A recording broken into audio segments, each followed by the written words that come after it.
उजव्या बाजूला, ड्रायव्हर सीटच्या अगदी शेजारी. त्याने सुरुवातीला त्याकडे दुर्लक्ष केलं. कदाचित एखाद्या झाडाची सावली असेल असा विचार करून त्याने पुन्हा समोर पाहिलं.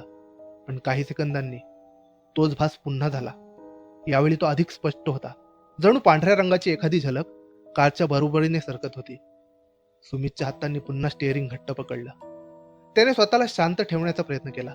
पण मनातला प्रश्न आता स्पष्ट झाला होता. जर ती महिला मागे नव्हती तर मग ती नक्की कुठे होती? हळूहळू त्याने मान उजव्या बाजूला वळवली आणि पुढच्या क्षणी त्याला जे दिसलं त्यासाठी त्याच्याकडे कोणतंच सायंटिफिक रिझन नव्हतं. ती महिला त्याच्या कारच्या अगदी बरोबरीने पुढे सरकत होती. कार ताशी 90 किलोमीटर वेगाने धावत होती, पण तिच्या हालचालींमध्ये कसलीही धावपळ दिसत नव्हती. तिचे पाय जमिनीला टेकलेले नव्हते. ते रस्त्यापासून काही इंच वर असल्यासारखे दिसत होते. तरीही ती कारच्या वेगाशी अगदी सहज जुळत होती. ना तिचा वेग कमी होत होता, ना ती मागे पडत होती. जणू अंतर, वेग आणि भौतिकशास्त्राचे नियम या सगळ्यांचा तिच्यावर कोणताच परिणाम होत नव्हता.